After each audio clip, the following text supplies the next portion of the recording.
Good morning everyone. ફરીથી આપણે ઉદ્યમ group of એક્સેલન્સમાં ફરી આવી ગયા છે. આપણે ફરીથી એકવાર રસાયણ વિજ્ઞાનની અંદર જોડાવાનું છે.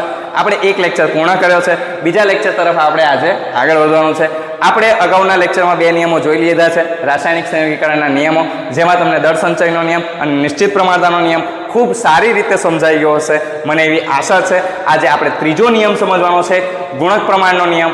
એ સમજીએ એ પહેલાં તમારે આપણી ચેનલને લાઇક, શેર અને સબસ્ક્રાઇબ કરવાની છે, એ ભૂલતા નહીં. અને કોઈ વિડીયોની તમારી ડિમાન્ડ હોય તો એને ખાસ કરીને કોમેન્ટ બોક્સમાં લખજો, આપણે એની ઉપર પણ વિડીયો બનાવીશું. તો ચાલો આપણે આ ત્રીજા નિયમની શરૂઆત કરીએ. અને ત્રીજો નિયમ છે ગુણક પ્રમાણનો નિયમ, જેને આપણે ઇંગ્લિશમાં કહીએ છીએ લો ઓફ મલ્ટિપલ પ્રપોર્શન.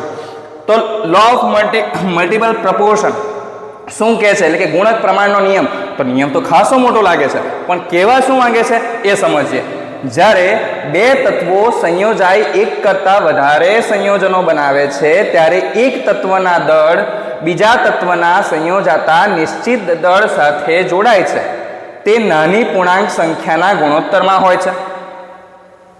શું કહેવા માંગે છે કંઈ સમજાતું નથી, પણ આપણે એક ઉદાહરણ સાથે સમજવાનો પ્રયત્ન કરીએ.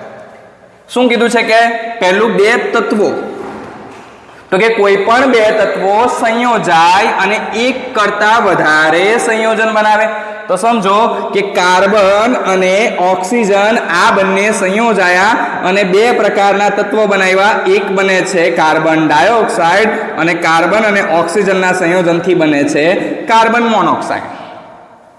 તો બે પ્રકારના સંયોજન છે, તો બંનેની અંદર એક જ પ્રકારના તત્વો, અને એનાથી બને છે અલગ અલગ પ્રકારના સંયોજનો. પહેલામાં બને છે કાર્બન ડાયોક્સાઇડ અને બીજામાં બને છે કાર્બન મોનોક્સાઇડ.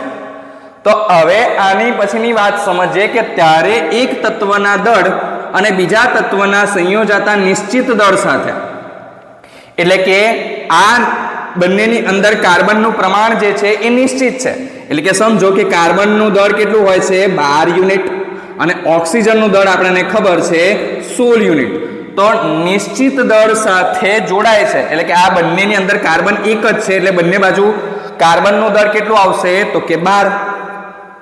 અહીંયા ગાડી પણ કેટલું આવશે 12. સંયોજાતા નિશ્ચિત દળ સાથે જોડાય છે, તે નાની પૂર્ણાંક સંખ્યાના ગુણોત્તર હોય છે. હવે સમજો કે ઓક્સિજનનું અહીંયા દળ કેટલું થાય છે તો કે 12:16. તો કે આનો જે ગુણોત્તર આપણને મળશે એ કેટલો મળશે 12:16 મળશે. અને આનો જે ગુણોત્તર છે ઓક્સિજન 2 છે, એટલા માટે અહીંયા કેટલો મળશે 32 મળશે. તો અહીંયા ગાડી 16 મળ્યો અને 32 મળ્યો. તો હવે નાની પૂર્ણાંક સંખ્યાનો ગુણોત્તર કોનો જોવાનો છે તો કે બંને જગ્યાએ ઓક્સિજન નો ગુણોત્તર જોવાનો છે, કે ઓક્સિજનને કારણે અહીંયા ગાડી ગુણોત્તર મળે છે. તો સમજીએ કે પહેલાનો ગુણોત્તર છે 32 અને બીજાનો ગુણોત્તર છે 16. તો બંને વચ્ચેનો જે ગુણોત્તરનો તફાવત મળે છે તે 2:1 મળે છે. એટલે કે કેવો છે, બંને વચ્ચેનો ગુણોત્તરનો જે તફાવત છે એ કેટલાનો છે 1નો છે. એટલે કે નાની પૂર્ણાંક સંખ્યા ગુણોત્તરમાં હોય છે. તો કે આ બંને વચ્ચેનો જે ગુણોત્તર છે 2:1 મળ્યો. એટલા માટે આપણે કહી શકીએ છીએ કે આ ગુણક પ્રમાણનો નિયમ શું કહે છે કે જ્યારે બે તત્વો સંયોજાય અને એક કરતાં વધારે સંયોજન બનાવે, એક કરતાં આ વધારે સંયોજન બની ગયા, અને ત્યારે એક તત્વના દળ બીજા તત્વના સંયોજાતા નિશ્ચિત દળ સાથે, તો કે એક તત્વના દળ એટલે કે ઓક્સિજનનું જે તત્વ છે એ બીજા નિશ્ચિત તત્વ સાથે, એટલે કે નિશ્ચિત કોણ છે તો કે અહીંયા ગાડી કાર્બન, અને અહીંયા ગાડી ઓક્સિજનના દળ કેવા છે અલગ અલગ છે. તો હવે આ અલગ અલગ દળ ધરાવતા જે તત્વો છે એમનો જે ગુણોત્તર છે એ કેવો હશે, નાની પૂર્ણાંક સંખ્યા છે. તો આપણને અહીં નાની પૂર્ણાંક સંખ્યા છે. ચલો હજુ એક ઉદાહરણથી સમજવાનો પ્રયત્ન કરીએ. તો આપણે કાર્બન અને ઓક્સિજનના ઉદાહરણથી સમજવાનો પ્રયત્ન કર્યો. તો હવે આપણે હાઇડ્રોજન અને ઓક્સિજનના ઉદાહરણથી સમજીએ. જો હાઇડ્રોજન અને ઓક્સિજન આ બંને જોડાય તો આપણને ખબર છે બે રીતની નિપજ આપણે વિચારી શકીએ. એક બને છે પાણી અને બીજું બનાવે છે હાઇડ્રોજન પેરોક્સાઇડ. એકમાં બને છે પાણી અને બીજી બાજુ બને છે હાઇડ્રોજન પેરોક્સાઇડ. જો તો એમાં હાઇડ્રોજન જે તત્વ છે એનો જે ગુણોત્તર છે એક સમાન છે. એ તત્વ જો તો હાઇડ્રોજનનું દળ કેટલું હોય છે 1 યુનિટ, ઓક્સિજનનું કેટલું હોય છે આપણે અત્યારે જોયું 16 યુનિટ.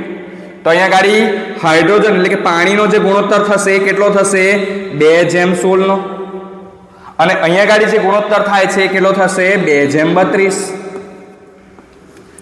તો કે અહીંયા ગાડી 2:16 નો થયો અને આ થયો 2:32 ગુણોત્તર. તો આ ગુણોત્તરમાં ફરી જોવો તો કે હાઇડ્રોજનનું દળ કેવું છે? નિશ્ચિત છે.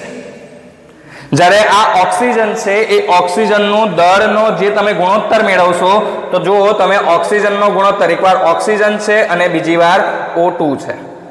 તો આ જે ગુણોત્તર છે 16:32 છે. તો આ 16:32 નો તમે જો રેશિયો કાઢો તો 16×2 = 32, એટલા માટે 1:2. આ ગુણોત્તર કેવો મળે છે? નાની પૂર્ણ સંખ્યા મળે છે.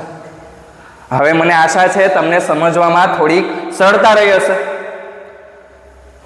તો આપણે બે ઉદાહરણથી સમજવાનો પ્રયત્ન કર્યો છે. કાર્બન અને ઓક્સિજન જ્યારે જોડાય છે તો એમાં પણ ઓક્સિજનનો જે ગુણોત્તર છે એ સરળ રીતે આપણે સમજી શકીએ છીએ. એવી રીતે હાઇડ્રોજન અને ઓક્સિજનના જોડાણથી જે પાણી બને છે અને હાઇડ્રોજન પેરોક્સાઇડ બને છે, એ હાઇડ્રોજન પેરોક્સાઇડ ને કારણે જેમાં ઓક્સિજનનો જે ગુણોત્તર છે એ નાની પૂર્ણ સંખ્યા છે. સમજાઈ ગયું હશે? ચાલો હજુ એક ઉદાહરણથી સમજવાનો પ્રયત્ન કરીએ. થોડુંક મોટું ઉદાહરણ લઈએ તો સરળતાથી સમજાઈ જશે. ચાલો ફરી એકવાર ટ્રાય કરીએ. ચાલો સમજવાનું છે કે નાઇટ્રોજન છે અને ઓક્સિજન છે, એ ઓક્સિજન બંને ભેગા થઈને અલગ અલગ પ્રમાણમાં અહીંયા ગાડી નિપજ બનાવે છે. નાઇટ્રોજન અને ઓક્સિજન દ્વારા એક નિપજ બને છે. તો આપણે સંયોજનને જોઈએ કે કયા કયા પ્રકારના સંયોજન બની શકે છે. તો આપણે અલગ અલગ પ્રકારના સંયોજનો વિચારીએ કે પહેલું બને છે N2O, બીજું બને છે NO3, એક બને છે NO, બીજું બને છે N2O3, હજુ એક બનાવી દઈએ N2O5. મને આશા છે તમને અહીંયા ગાડી આ બધા સંયોજનો જે નાઇટ્રોજન અને ઓક્સિજન દ્વારા બને છે એ તમને દેખાતા હશે. આ દરેક સંયોજનો અહીંયા ગાડી જે નિર્માણ થયા છે એ નાઇટ્રોજન અને ઓક્સિજન સાથે જોડાયા બાદ થયા છે. આપણને ખ્યાલ છે રીતે તો કે નાઇટ્રોજન છે, નાઇટ્રોજનનું દળ 14 યુનિટ થાય અને ઓક્સિજન છે એનું 16 યુનિટ થાય. આ દળ આપણને ખ્યાલ છે. હવે આ દળનો ગુણોત્તર આપણે મેળવતા પહેલા આપણે જોઈ લઈએ કે અહીંયા ગાડી કઈ રીતે થાય છે. તો કે નાઇટ્રોજન 2 છે એટલા માટે 14×2 = 28, ઓક્સિજન અહીંયા ગાડી 1 જ છે એટલા માટે 16. એવી રીતે અહીંયા ગાડી NO3 જોઈ લઈએ તો NO3 બરાબર નાઇટ્રોજન છે એટલા માટે અહીંયા ગાડી 14, અહીંયા ગાડી O3 છે એટલા માટે 16, 16×32 = 48. એવી રીતે અહીંયા ગાડી નાઇટ્રોજન 14 છે, અહીંયા ગાડી ઓક્સિજન 1 જ છે એટલા માટે ઓક્સિજનનો પણ અહીંયા ગાડી 16 થશે. અહીંયા ગાડી નાઇટ્રોજન 2 છે એટલા માટે 28 અને ઓક્સિજન 3 છે એટલા માટે 16×48.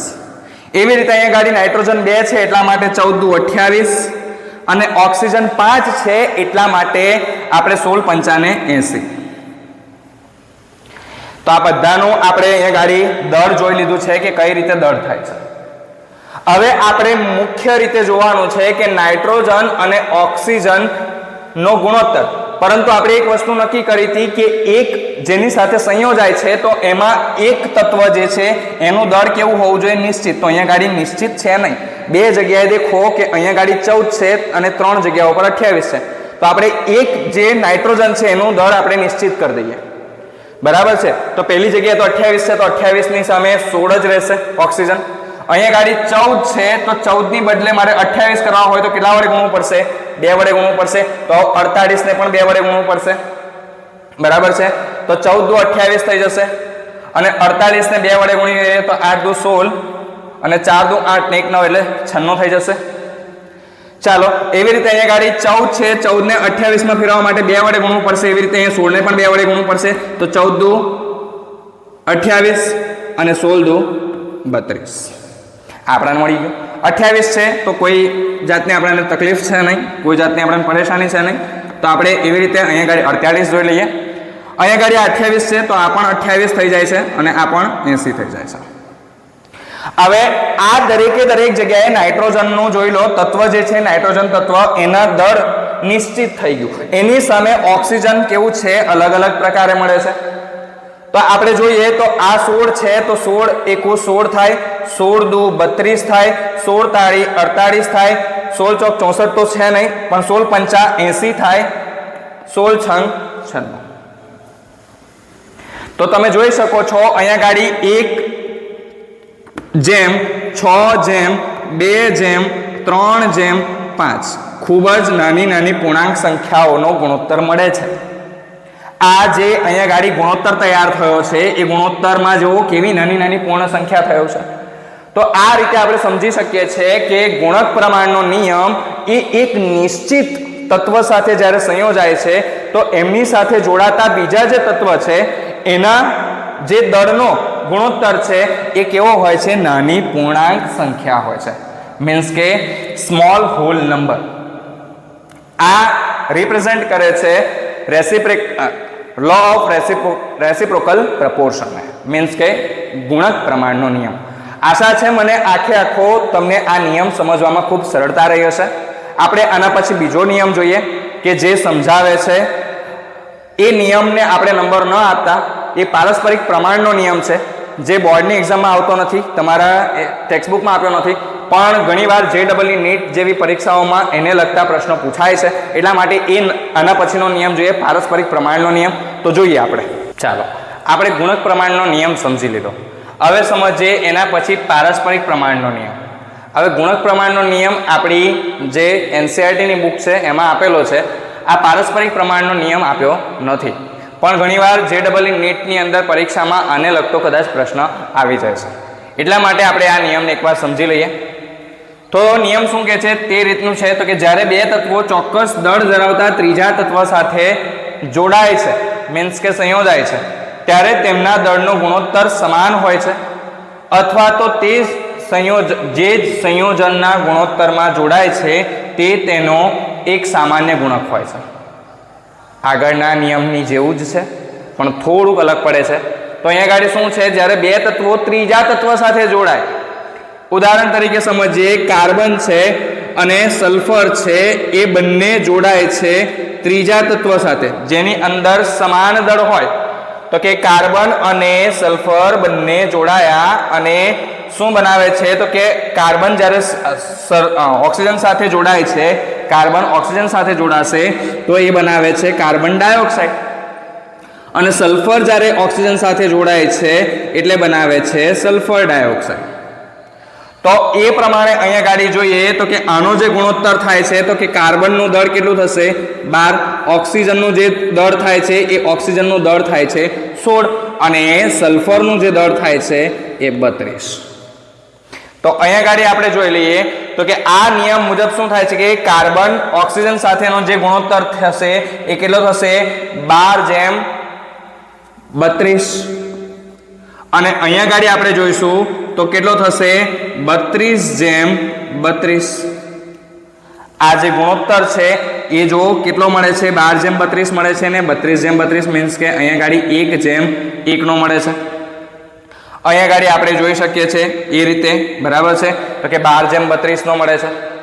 તો હવે જ્યારે આ જે ત્રીજા બે તત્વો છે એ બે તત્વો જ્યારે એકબીજા સાથે સંયોજાશે અને શું થશે તો કે આપણે સમજી લઈએ કે કાર્બન અને સલ્ફર જો બંનેને અલગ રીતે સંયોજન તરીકે સમજીએ તો તેમનો ગુણોત્તર કેટલો થાય છે? 12:32 નો ગુણોત્તર થાય છે.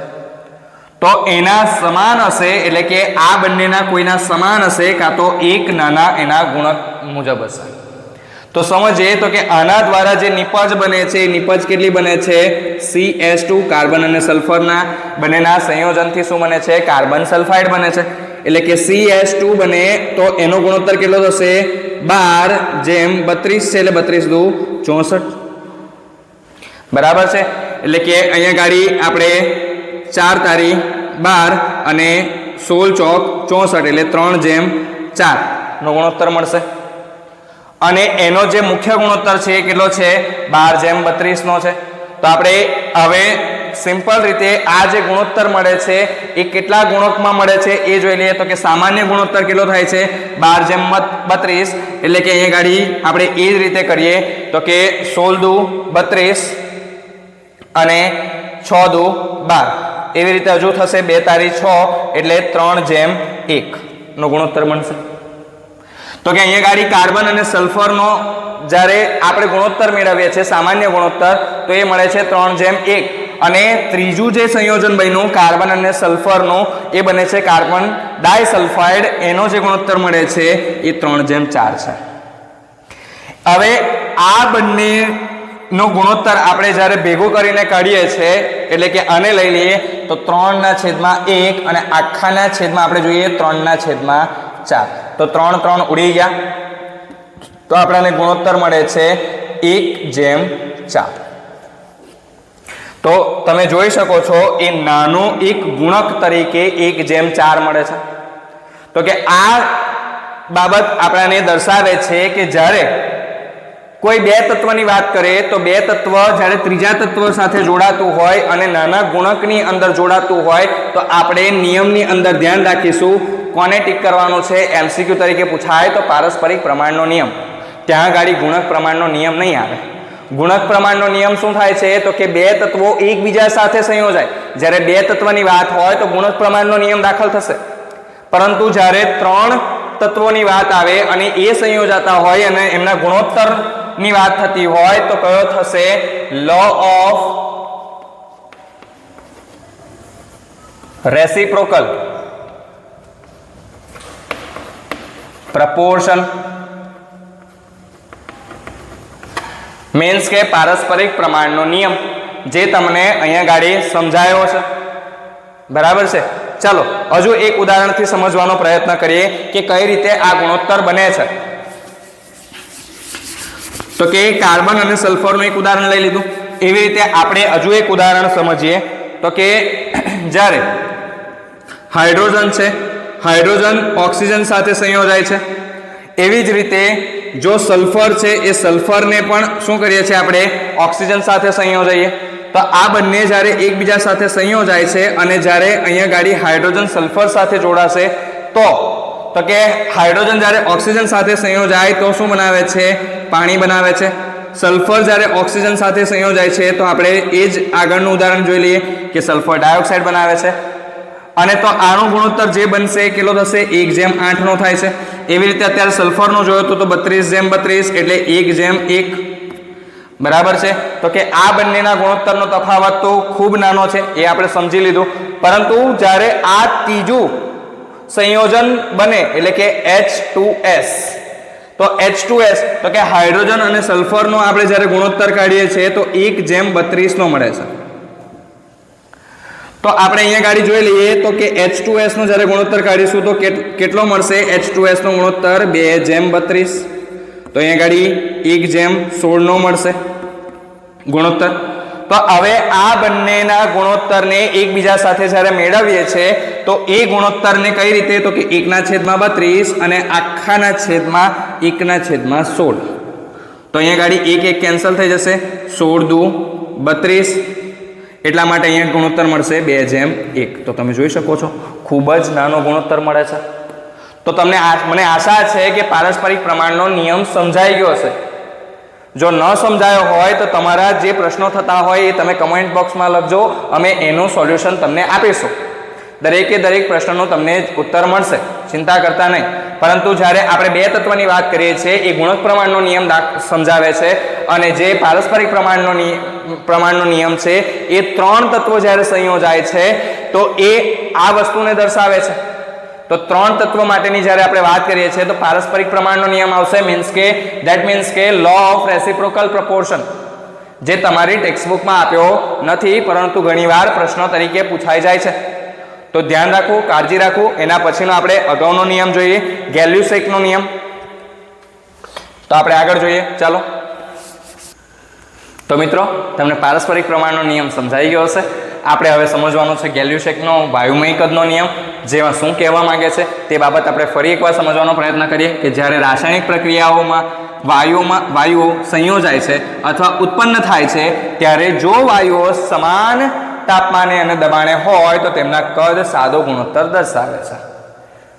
તો શબ્દો શું કહેવા માંગે છે? એમ તો ઘણી ગૂંચવાડા ભરેલા છે, છતાં એક સરળ રીતે આપણે સમજવાનો પ્રયત્ન કરીએ કે ઉદાહરણ તરીકે જ્યારે કોઈ એક પદાર્થનું દહન થાય ઓક્સિજનની હાજરીમાં અને એ ઉત્પન્ન કરે છે કાર્બન ડાયોક્સાઇડ અને પાણી. તો કાર્બન ડાયોક્સાઇડ અને પાણી ઉત્પન્ન કરે છે અને થોડી ઘણી પ્રમાણમાં અહીંયા ગાડી ઉષ્મા ઉત્પન્ન થાય છે.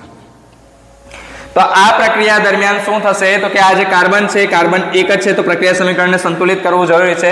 એટલા માટે અહીંયા ગાડી પ્રક્રિયા સમીકરણને સંતુલિત કરી દઈએ. અહીંયા ગાડી ઓક્સિજનને સંતુલિત કરવાના બાકી રહી જાય છે. એટલા માટે અહીંયા ગાડી 2 અને અહીંયા ગાડી એવી રીતે અહીંયા ગાડી 2 ને 1 3 થાય છે. તો અહીંયા ગાડી 2 દૂ 4 અને અહીંયા ગાડી 2 અને 2 4. તો અહીંયા ગાડી 2 દૂ 4 પ્રક્રિયા સમીકરણ સંતુલિત થઈ ગયું છે. પ્રક્રિયા સમીકરણ સંતુલિત થઈ ગયું છે એ પ્રમાણે આપણે સમજીએ કે આ જે મિથેન છે એ મિથેન સમજો કે એનું દળ આપણે 1 ગ્રામ છે. બધાને આપણે એ રીતે સમજી લઈએ કે ચોક્કસ એનું માપ છે, બરાબર છે. એ પ્રક્રિયા દરમિયાન આપણે આ જે વાયુ છે ઓક્સિજન એનો ઉપયોગ થાય છે. મીન્સ કે હવે સમજો કે આ જે મિથેન હતો એને આપણે 1 ગ્રામને બદલે આપણે એનું કદ માપીએ તો અત્યારે એક જ મિથેન છે, એની આગળ કોઈ જાતનો સહગુણક નથી. મીન્સ કે 1 કહી શકાય. એટલા માટે 1 કદ નું માપ છે એની પાસે. એવી રીતે અત્યારે ઓક્સિજન જોઈએ તો ઓક્સિજન જોડે સહગુણક તરીકે 2 છે એટલા માટે એનું કદ કહી શકીએ આપણે 2 કદ.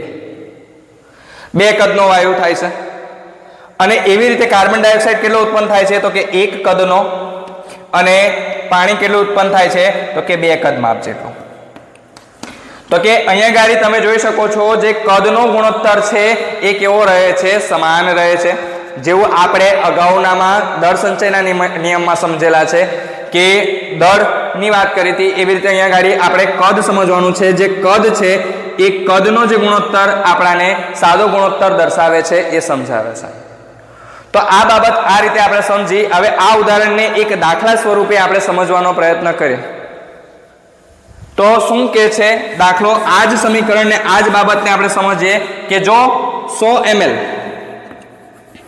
મિથેન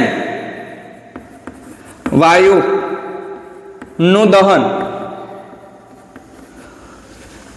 કરતા કાર્બન ડાયોક્સાઇડ અને પાણી ઉત્પન્ન થાય છે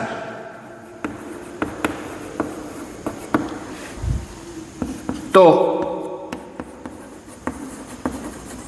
નિયમનું પાલન સમજાવો. નિયમનું પાલન એટલે કયા નિયમનું તો કે ગેલ્યુશેકનો વાયુમય કદનો નિયમનું પાલન થાય છે કે નહીં એ સમજવાનું છે. મિથેન વાયુ છે તો મિથેન વાયુનું જ્યારે દહન થતું હોય મીન્સ કે કમ્બશન થતું હોય તો એ કોની હાજરીમાં થશે, ઓક્સિજનની હાજરીમાં થશે. અને શું થશે કે કાર્બન ડાયોક્સાઇડ ઉત્પન્ન થશે અને અહીંયા ગાડી ઉત્પન્ન થશે બીજું પાણી. આ આપણે એક સમીકરણ જોઈ લીધું. હવે આ જે મિથેન છે મિથેનનું આપણને ખબર છે આ સમીકરણ આપણે અત્યારે જ સંતુલિત કર્યું છે. એવી રીતે અહીંયા ગાડી આ સમીકરણ જ્યારે સંતુલિત થઈ જાય છે કંઈક આ રીતે બને છે. હવે આપણને કીધું છે આપણને ખબર છે એ રીતે કે આ 1 કદ થાય તો આ પણ કેટલું થાય તે વખતે 2 કદ. એવા સમયે આ કેટલું થશે તો કે આ પણ 1 કદ થશે અને આ કેટલું થશે 2 કદ જેટલું થશે. આ આટલું થઈ શકે છે આપણે સમજીએ. પણ આપણને 1 કદને બદલે આપણને પહેલેથી ml કહી દીધા છે. કેટલા ml થાય છે તો કે આ કીધો છે 100 ml જેટલું થાય છે. તો એના કમ્પેરમાં આ કેટલા ml ઉત્પન્ન થયો હશે, ઓક્સિજનનું દહન કેટલા ml થયું હશે તો કે 2 કદ છે એટલે કે આ 200 ml જેટલો ઓક્સિજન વાયુ ઉપયોગમાં થયો હશે. તો એના સામે કાર્બન ડાયોક્સાઇડ કેટલા ml ઉત્પન્ન થયો હશે, 100 ml ઉત્પન્ન થયો હશે. અને પાણી કેટલા ml ઉત્પન્ન થયું હશે, 200 ml જેટલું પાણી ઉત્પન્ન થયું હશે. તો મને આશા છે આ બાબત તમને સમજાય છે. ચાલો હજુ એક ઉદાહરણ સાથે સમજવાનો પ્રયત્ન કરીએ જેનાથી તમને આ જે નિયમ છે એ કમ્પ્લીટલી તમારા મગજમાં ઉતરી જાય. તો કે સમજીએ તો કે અહીંયા ગાડી આપણને કીધું છે કે 60 ml N2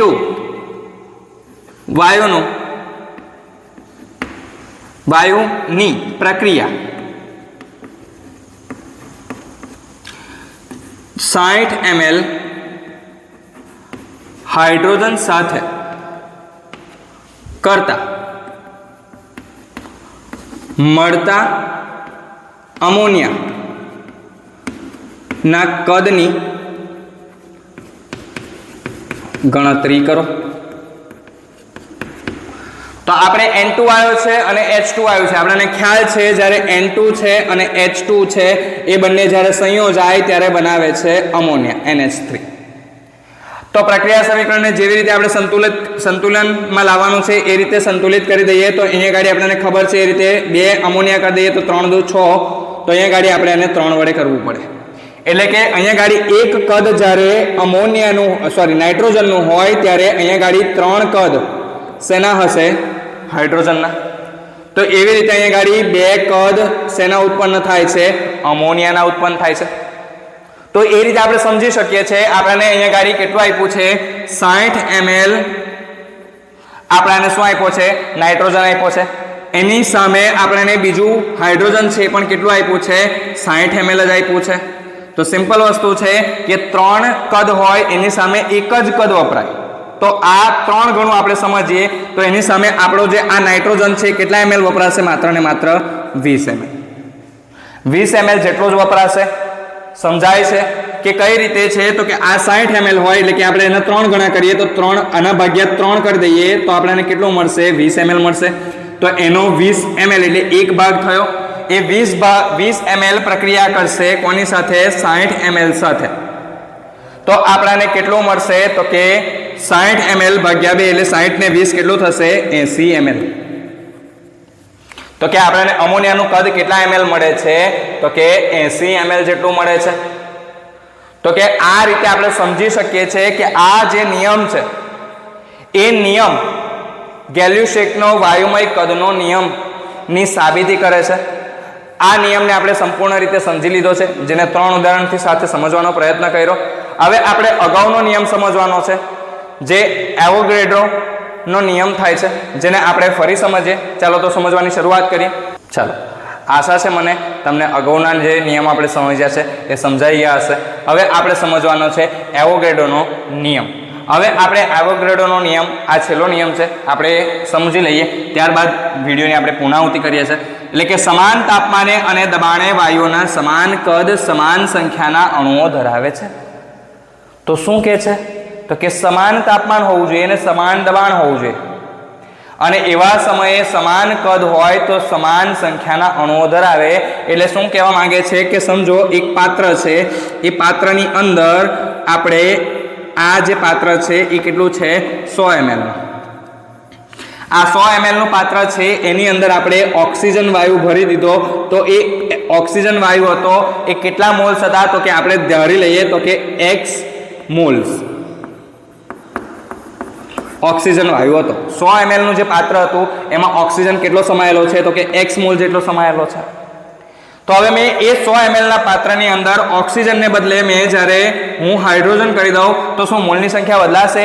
તો કે નહીં. પાત્રની 100 ml ની સંખ્યા છે તો અણુઓની સંખ્યા પણ એટલી જ રહેશે. એટલે x મોલ અણુ થશે. તો કે અગાઉ ઓક્સિજન હતો તો એ પણ x મોલ અણુ જેટલો હતો. હવે હાઇડ્રોજન છે, 100 ml ના પાત્રમાં ભર્યો છે, હાઇડ્રોજન ભર્યો તો હાઇડ્રોજન પણ કેટલો થશે? x મોલ જેટલો જ થશે. હવે બીજું એક પાત્ર લીધું છે, બીજું એ પાત્ર પણ 100 ml જેટલું જ છે. આ પણ 100 ml નું જ દર્શાવે છે, પરંતુ એની અંદર હું હિલિયમ ભરી દઉં છું. તો હિલિયમના કેટલા મોલ થશે? તો કે હિલિયમ પણ કેટલું થશે? x મોલ અણુ થશે.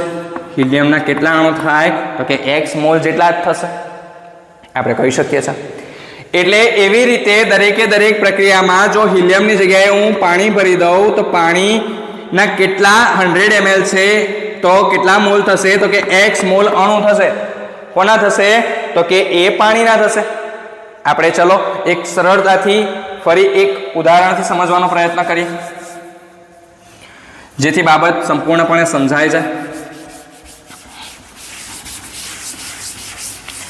તો કે 100 ml ના પાત્રમાં ઓક્સિજન ના મોલ અણુ કેટલા થાય છે? y થાય છે. એટલે કે 100 ml ના પાત્રમાં O2 ના જે મોલ અણુ છે એ મોલ અણુ કેટલા થાય છે?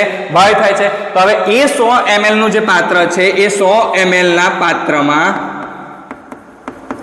હું હાઇડ્રોજન ભરી દઈશ તો હાઇડ્રોજનના મોલ અણુ પણ કેટલા થશે? y થશે. હવે એ જ 100 ml નું પાત્ર છે, એ 100 ml ના પાત્રમાં હું કાર્બન ડાયોક્સાઇડ ભરી દઉં તો એના મોલ પણ કેટલા થશે? y જ થશે. એટલે કે 100 ml નું પાત્ર હોય તો એના મોલ અણુ હંમેશા કેવા રહેશે? સમાન રહેશે.